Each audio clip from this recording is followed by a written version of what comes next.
Lección de la epístola del apóstol San Pablo a los romanos. Hermanos, tenemos dones diferentes según la gracia que nos ha sido concedida, por lo cual el que ha recibido el don de profecía, úselo según la regla de la fe. El que ha sido llamado al ministerio sagrado, dedíquese a su ministerio. El que ha recibido el don de enseñar, aplíquese a enseñar. El que ha recibido el don de exhortar, exhorte. El que reparte limosna, déla con sencillez. El que preside, hágala con solicitud. El que hace obras de misericordia, hágalas alegremente. El amor sea sin fingimiento. Tened horror al mal y sed afectos al bien, amándoos recíprocamente con caridad fraterna, anticipándoos unos a otros con mutuas señales de honor. No seáis flojos en cumplir vuestro deber, sed fervorosos de espíritu, servid al Señor, gozaos con la esperanza, en la tribulación sed sufridos, en la oración perseverantes, socorred las necesidades de los fieles, ejercitad la hospitalidad, bendecid a vuestros perseguidores, bendecidlos y no los maldigáis. Alegraos con los que se alegran, llorad con los que lloran, sintiendo entre vosotros una misma cosa, no alardeando de grandes, sino amoldándoos a los humildes. Deo gracias. Continuación del Santo Evangelio según San Juan. Gloria a ti, Domine. En aquel tiempo celebrábanse unas bodas en Caná de Galilea y estaba allí la madre de Jesús. Fue también convidado Jesús con sus discípulos a las bodas. Y llegando a faltar vino, la madre de Jesús le dice: «¿No tienen vino?». Le respondió Jesús: «Mujer, ¿qué nos va a ti y a mí? Aún no ha llegado mi hora». Dijo su madre a los que le servían: «Haced cuanto él os dijere». Había allí 6 tinajas de piedra destinadas a las purificaciones judaicas, cabiendo en cada una 2 o 3 cántaros. Y Jesús les dijo: «Llenad las tinajas de agua», y las llenaron hasta arriba. Y Jesús les dice: «Sacad ahora y llevad al maestresala». Y lo hicieron así. Y luego que gustó el maestresala el agua hecha vino, como no sabía de dónde era, aunque los sirvientes lo sabían porque habían sacado el agua, llamó al esposo y le dijo: «Todos sirven al principio buen vino, y después que los convidados han bebido bien, entonces sacan el más flojo, mas tú reservaste el buen vino para lo último».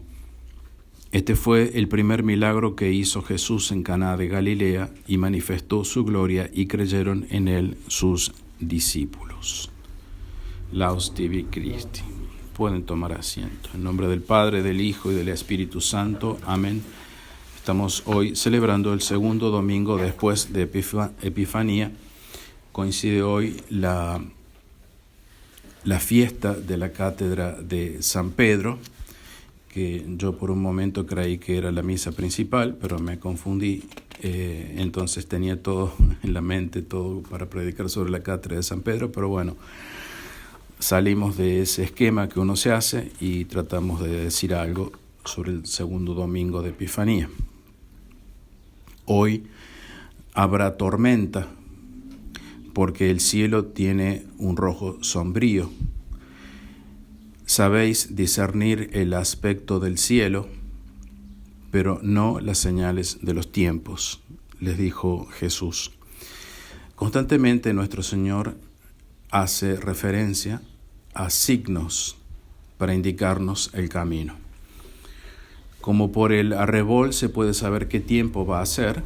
Ahora en este momento vemos unas nubes muy negras, sabemos que está pronto a llover aquí en Córdoba. Así se puede reconocer la llegada del Mesías por el cumplimiento de los vaticinios.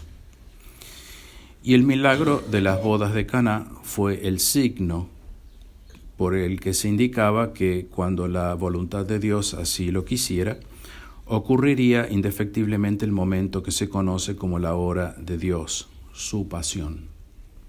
El signo por el cual se ponía en movimiento toda la vida de Cristo, que termina en la tierra así, con la muerte en cruz.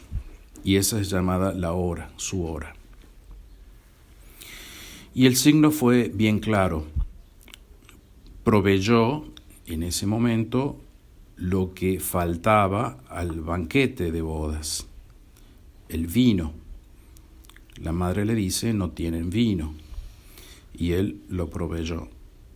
Así, en su vida terrena, él proveería lo que faltaba a la humanidad. Esto es, la salvación es lo que le faltaba a la humanidad, y la salvación por su sangre derramada, la del Cordero de Dios que vino a quitar los pecados del mundo, y así lo hizo. Murió en la cruz, derramó su sangre y nos dio así la salvación.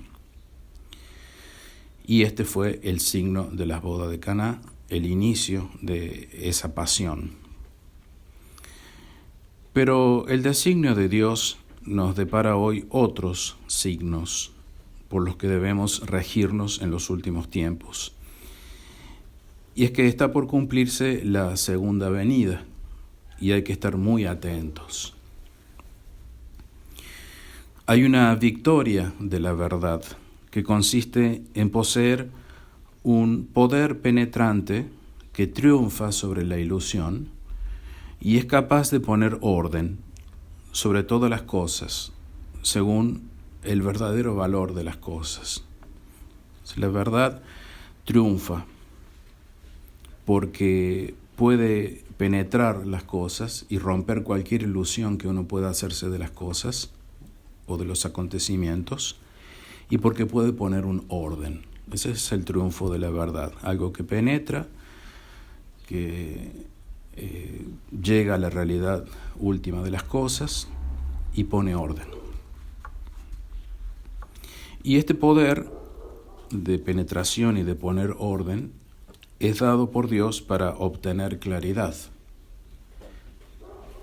porque sin claridad andamos como zombies, andamos entre las tinieblas, de manera tal que el bien y el mal, la verdad y la falsedad puedan ser discernidos. Esto es un bien, esto es un mal, esto es verdad, esto es mentira. Algo más que necesario cuando la confusión es lo que impera, y hoy impera la confusión. La degradación ha llegado a un punto tal en la humanidad que hoy es necesario explicar qué es normal y qué no. Algo impensado, que a la gente haya que decirle, mira, esto es lo normal y esto no es normal, entonces está mal, porque está todo dado vuelta. Pero este trabajo es en vistas a que la última luz de Dios irrumpa definitivamente en el mundo. Y el brillo de esta luz profética, precursora de la última gran iluminación que está por venir, que es la parusía, es dado a unos pocos. Una gracia necesaria para no sucumbir. Gracia que hay que compartirla con todo lo que uno más pueda para que no sucumbamos todos juntos, no perezcamos todos juntos. Y estos pocos son aquellos que por la fe se vuelven profundamente perceptores de los signos de los tiempos y están atentos. Por la fe se mueven a estar atentos a lo que ocurre en el mundo, a lo que ocurre según los tiempos en los que estamos, que son los últimos. Así como María estuvo atenta en las bodas y se dio cuenta de que faltaba el vino. Llevamos ya casi 70 años de sede vacante y este tiempo tan largo fue dado como signo en las Sagradas Escrituras. No podemos decir que no está predicho o no está planeado por Dios, porque está en las Sagradas Escrituras. Para indicarnos que se acerca el fin del mundo, la parusía. O sea, la sede vacante larga es un signo de que la parusía está cerca. No está en las Sagradas Escrituras así directamente, literalmente, como yo lo estoy diciendo, pero hay que hacer una serie de deducciones para llegar a ver que la sede vacante tan larga está en las Sagradas Escrituras. Y así, si recurrimos al discurso escatológico de nuestro Señor Jesucristo en San Mateo 24, que tantas veces recurrimos, leemos algunos versículos y nos dan estas pautas para ver el tema de la sede vacante tan larga. Y esta buena nueva del reino será proclamada en el mundo entero, dice Jesús, en testimonio a todos los pueblos, entonces vendrá el fin. Es decir, el Evangelio proclamado en todo el mundo. Y una vez que el Evangelio ya ha sido proclamado en todo el mundo, que ya lo ha sido, entonces vendrá el fin. Mateo 24:14. Entonces, el Evangelio ya ha sido predicado en todo el mundo. Esto se puede deducir del hecho de que todo el mundo conoce la Iglesia Católica. Aún los que no estén en la Iglesia, los más alejados, los indiecitos que estén más lejos de toda civilización, habrán oído hablar alguna vez de la Iglesia Católica, alguna vez de Jesucristo. Entonces el Evangelio ha llegado a todo el mundo ya. Muchos han creído y muchos no. Ese es el resultado.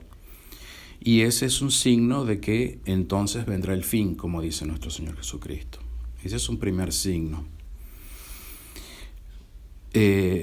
Muchos, han creído, otros no, mas a pesar de los milagros tan grandes, dice la Sagrada Escritura, que Él había hecho delante de ellos, no creían en Él. San Juan 12:37, a pesar de todos los milagros que nuestro Señor hizo de los judíos, en frente de los judíos, no creyeron en Él.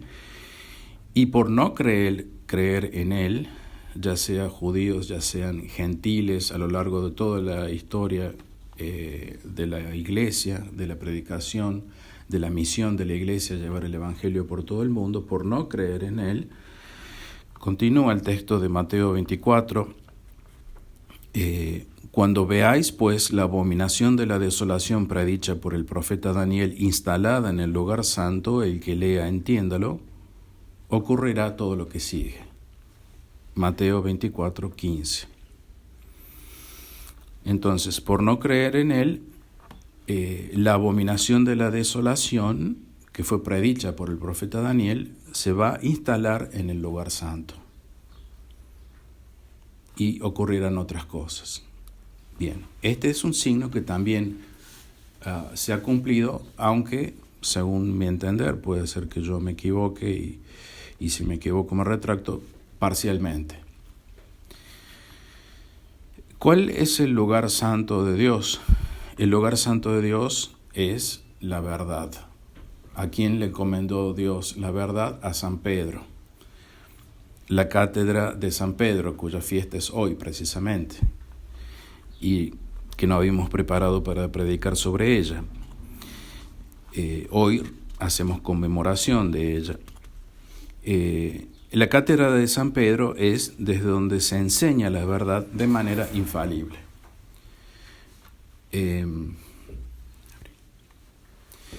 Entonces, ese es el lugar santo de Dios, la verdad, porque Dios quiere que se transmita la verdad, se enseñe la verdad y de manera infalible. O sea, esto es verdad, esto lo dice la Iglesia Católica y no hay lugar a dudas. Esto lo dice Dios y no hay lugar a dudas, es verdad. Con la muerte de Pío XII, a partir de Juan XXIII, que le sigue, Juan XXIII es ya un falso papa, no un verdadero papa como lo era Pío XII. El Vaticano dejó de enseñar la verdad y comenzó a enseñar el error. Se inició así una iglesia falsa, paralela, podríamos decir, paralela en el sentido de que parece la Iglesia Católica, pero no es. Y no es la Iglesia Católica precisamente porque enseña el error. Y esto es lo que hace referencia nuestro Señor Jesucristo cuando dice: cuando veáis la abominación de la desolación, que es el error, predicha por el profeta Daniel, instalada en el lugar santo, instalada en el lugar donde estaba la verdad. Pero a partir de ese momento en que el error entró en el Vaticano, dejó de estar allí la verdad y dejó de ser la Iglesia Católica. Eso hay que tenerlo bien en claro. Porque aún hoy no se tiene bien en claro eso. Se sigue llamando lo que está en el Vaticano II la Iglesia Católica, pero no es así.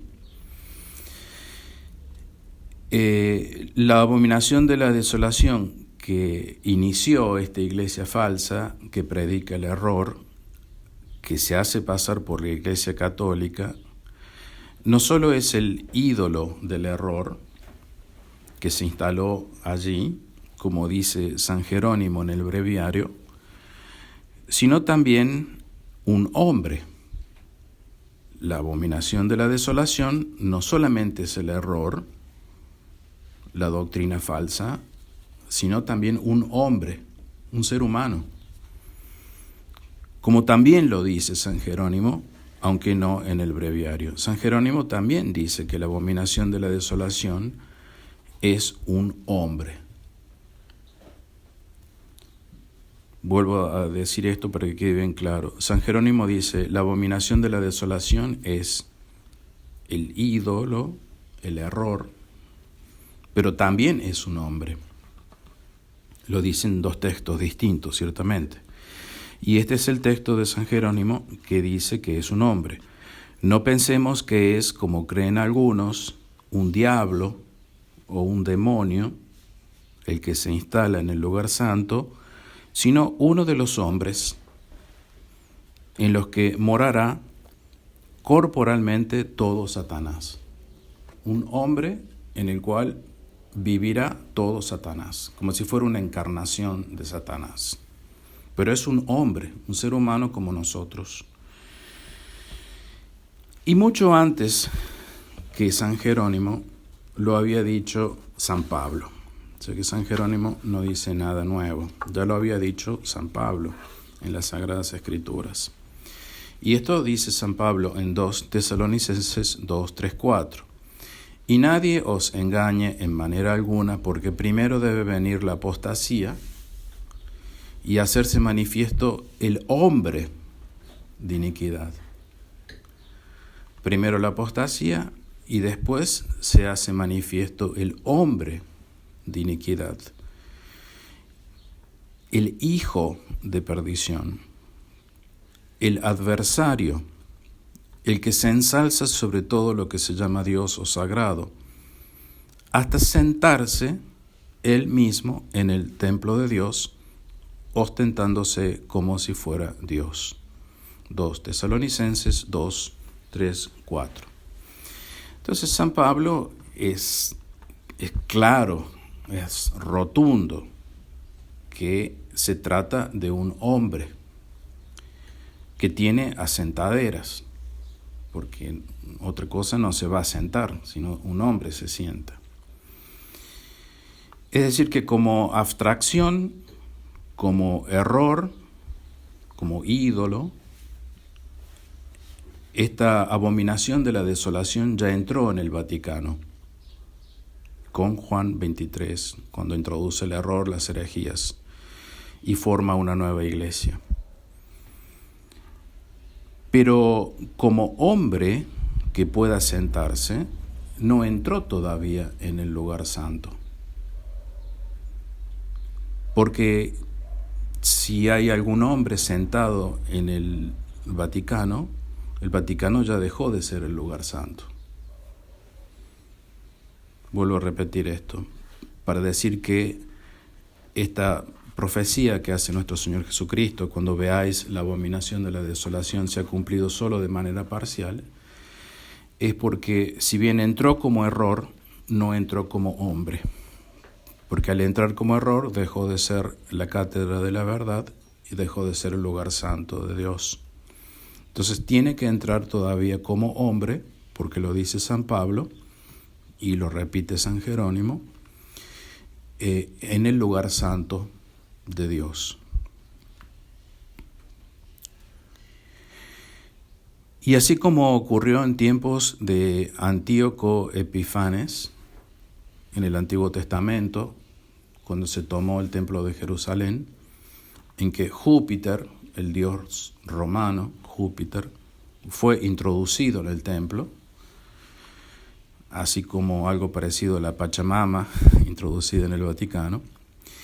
Y en tiempos de Tito, posterior a Antíoco Epifanes, y ya contemporáneo de Jesucristo, en que una imagen del César fue introducida en el templo.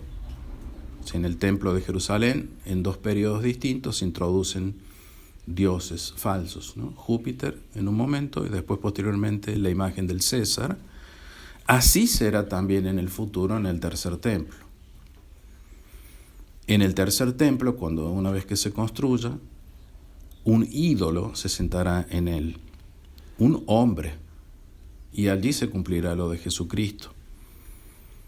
De forma total, cuando veáis la abominación de la desolación instalarse en el templo santo, un hombre sentado, como dice San Pablo, en el templo de Dios, y este hombre para los judíos será el verdadero Mesías, la cátedra de la verdad para los judíos. Este hombre, que es el anticristo, que se sentará en el tercer templo, será él para los judíos. Vuelvo a repetir, tiene que quedar bien claro esto para que no parezca que estoy diciendo una herejía. Para los judíos es el verdadero Mesías y entonces la verdadera cátedra de la verdad. ¿O acaso no es esto lo que están esperando los judíos? ¿No están esperando que venga el Mesías y que construya el templo y que se siente en el templo y que de allí domine el mundo? Eso es lo que están esperando los judíos, que no creen obviamente en Jesucristo. Pero para los católicos, eso que están esperando los judíos será la abominación de la desolación hecha hombre, sentado en el lugar que no le corresponde, como dice San Marcos, pues el templo de Jerusalén es el lugar para el sacrificio, el verdadero, el de nuestro Señor Jesucristo, y no para el error, como es el judaísmo. Es decir, los judíos esperan el tercer templo para que se vuelva a instalar el judaísmo, el error, y eso no va a suceder, porque tiene que ser el lugar santo para que se instale la verdad, la cátedra de la verdad.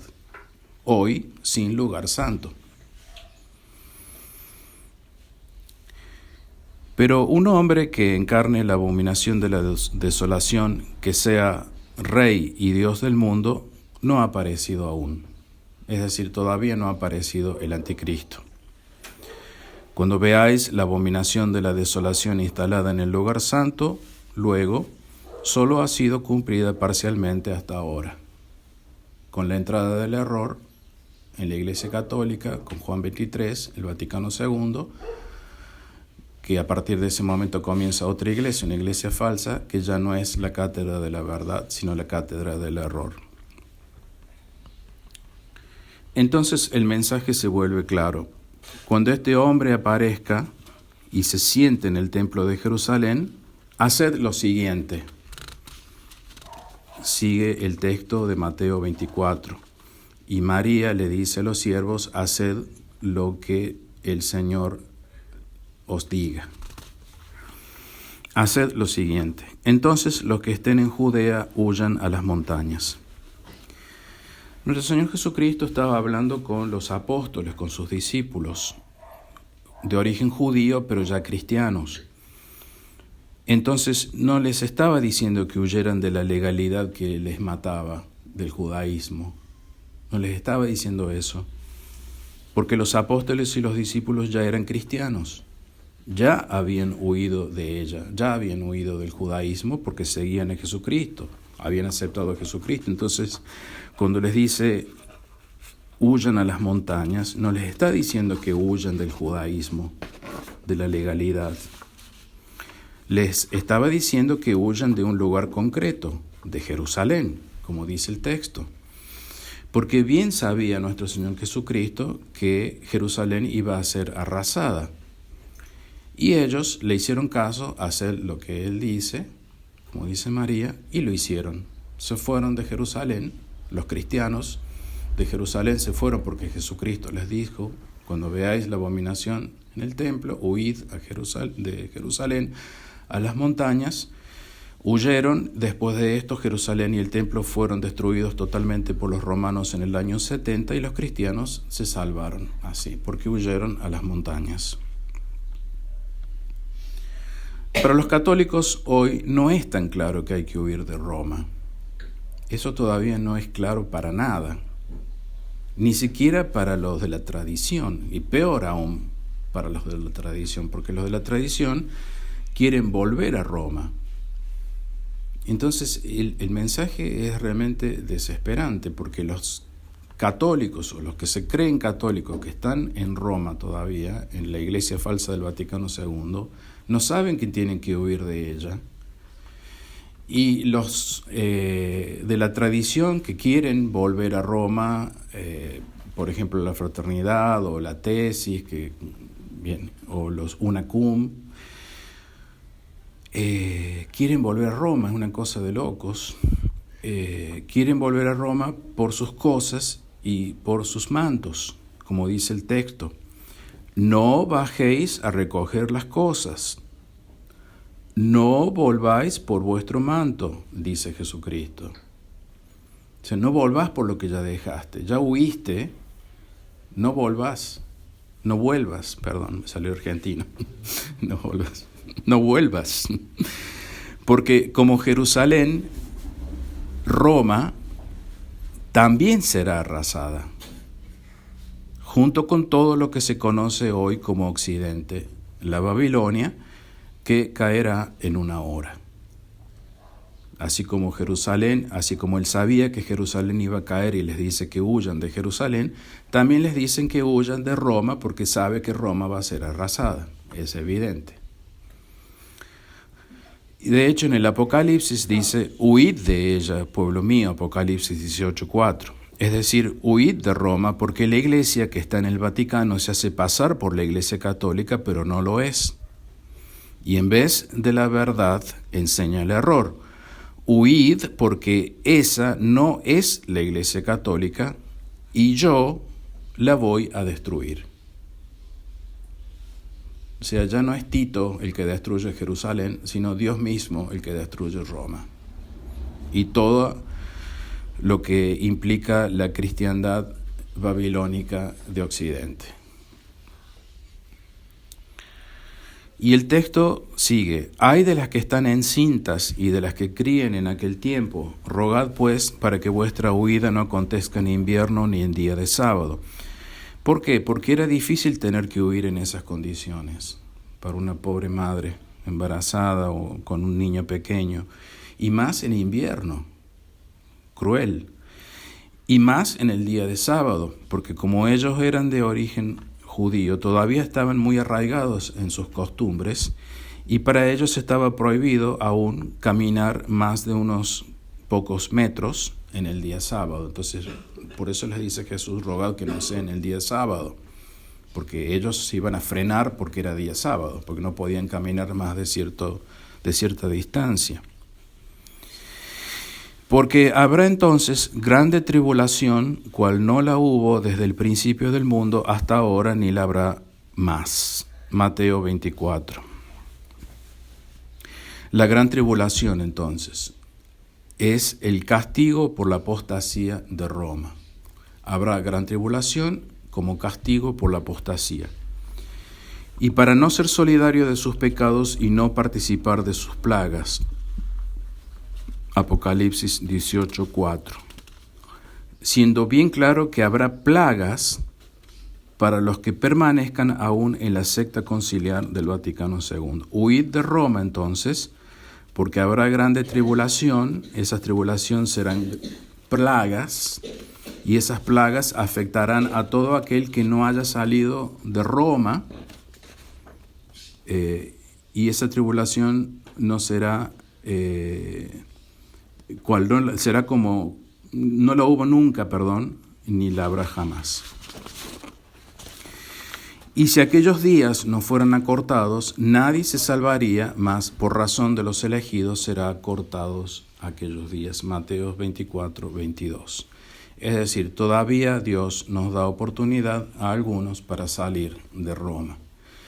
Y también a los de la tradición para no querer volver a Roma. Porque en peor condición estamos los de la tradición que queremos volver a Roma. Inmediatamente después de la tribulación de aquellos días, el sol se oscurecerá y la luna no dará más su fulgor, los astros caerán del cielo y las potencias de los cielos serán conmovidas. Notemos cómo lo dice nuestro Señor Jesucristo a todo este movimiento de los astros y caídas y etcétera, etcétera. Inmediatamente después de la tribulación. Entonces, todo este movimiento de los astros no ocurrirá mientras la tribulación, porque la tribulación ya la estamos viviendo. Ocurrirá después que termine la tribulación.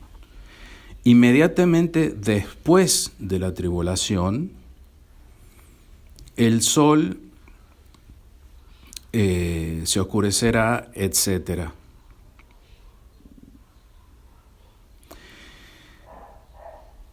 Luego, el sol oscurecido no es como alegoriza el Claraval, el santo de Claraval, porque si el sol es la Iglesia Católica jamás se oscurecerá. Las puertas del infierno no prevalecerán. Sí está eclipsada por el Vaticano II, está tapada, pero no oscura. No ha perdido su brillo. Entonces, el sol no puede ser la Iglesia Católica como ve Claraval. Luego, es mucho más sencilla la explicación, el entendimiento de este pasaje. El sol se oscurecerá, es el sol que se oscurecerá. Así como hubo terremoto, o sea, como hubo conmoción del universo, en la muerte en la cruz. En la muerte en la cruz hubo terremoto, hubo conmoción del universo. ¿Por qué no podría haber conmoción del universo cuando esté por venir su segunda vez? Cuando esté por venir el Rey del universo. No hay nada que impida pensar en este sentido. Hubo conmoción en la cruz y habrá conmoción cuando venga la segunda vez. No es ninguna película de Hollywood. Entonces aparecerá en el cielo la señal del Hijo del Hombre. Esto sigue inmediatamente a continuación después de que dice que el sol se oscurecerá. Entonces aparecerá en el cielo la señal del Hijo del Hombre, y entonces se lamentarán todas las tribus de la tierra y verán al Hijo del Hombre viniendo sobre las nubes del cielo con poder y gloria grande, la parusía. Y se lamentarán por no haber leído los signos. Allí comprenderán los signos que ya pasaron, que ya habrán pasado. Y enviará a sus ángeles con trompeta de sonido grande y juntarán a los elegidos de él, de los cuatro vientos, de una extremidad del cielo hasta la otra. Mateo 24, 29, 30. Y así también lo indica San Pedro en su encíclica. Pero el día del Señor, la parusía, vendrá como ladrón, y entonces pasarán los cielos con gran estruendo, conmoción en los cielos, y los elementos se disolverán para ser quemados, y la tierra y las obras que hay en ella no serán más halladas, en contra de la fantasía que ve el santo de Claraval. Pedro es bien claro y sigue a su maestro, nuestro Señor Jesucristo. El sol se oscurecerá, la luna no dará más su fulgor, los astros caerán del cielo, las potencias de los cielos serán conmovidas. Lo mismo dice Pedro, después que lo haya dicho Jesucristo. Y continúa Pedro, sí, pues todo ha de disolverse así como acabo de decir. Continúa Pedro, que es la cátedra de la verdad. ¿Cuál no debe ser la santidad de vuestra conducta y piedad para esperar y apresurar la parucía del día de Dios, por el cual los cielos encendidos se disolverán y los elementos se fundirán para ser quemados? 2 Pedro 3, 10, 12. ¿Cuál no debe ser la santidad de vuestra conducta y piedad para esperar y apresurar la parucía? Entonces van a ser momentos terribles, donde todo se va a venir abajo y bien, y se salvarán los que estén esperando y apresurando la parucía con una conducta y piedad intachable. Como María en las bodas de Caná, los pocos que están atentos a los signos hoy están constantemente rogando al Señor que realice el milagro, es decir, que venga pronto. La madre de Jesús le dijo: no tienen vino. ¿Qué nos va en esto a mí y a ti, mujer? Mi hora no ha venido todavía. Su madre dijo a los sirvientes: cualquier cosa que Él os diga, hacedla. Cualquier cosa que nos diga nuestro Señor Jesucristo, hagámosla. Salid de ella, pueblo mío, salimos nosotros de ella. Y así se invita a todos a salir de ella. Haced cualquier cosa que Él os diga. Entonces, su segunda venida está condicionada a nuestros ruegos. Así claman las voces de los mártires. ¿Hasta cuándo, Señor? Apocalipsis 6, 10. Se sufre mucho por la aparente tardanza y por los pecadores que se envalentonan, se mofan, se ríen, ilusoria victoria, por los rezagados, por las víctimas que aún siguen en los lazos del demonio.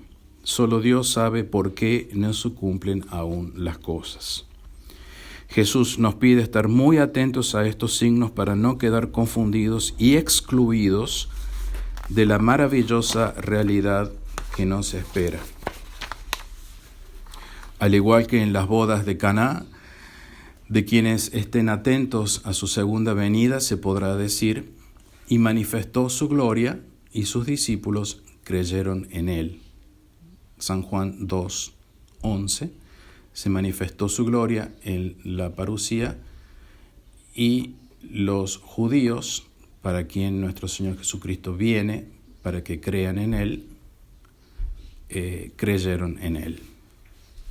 Ahí recién los judíos van a creer en él, cuando se manifieste su gloria en la parucía. Y todo esto va en camino hacia esa realidad que lamentablemente no se conecta cuando se tienen que explicar las Escrituras en la Iglesia Católica, no se conecta la realidad de la salvación de los judíos, pero todo va en camino hacia esa realidad, a que cuando se manifieste su gloria en la parucía, ellos crean en Él. Por eso no habría que maravillarse de que aún no sea la hora de venir por segunda vez, porque su parucía está fundada en un decreto de Dios condicionado a los frágiles ruegos humanos. Por lo tanto, su cumplimiento no será según nuestro entendimiento de las Escrituras, sino según nuestra fe en Dios, que nos mueve a desear su pronta venida. En nombre del Padre, del Hijo y del Espíritu Santo. Amén.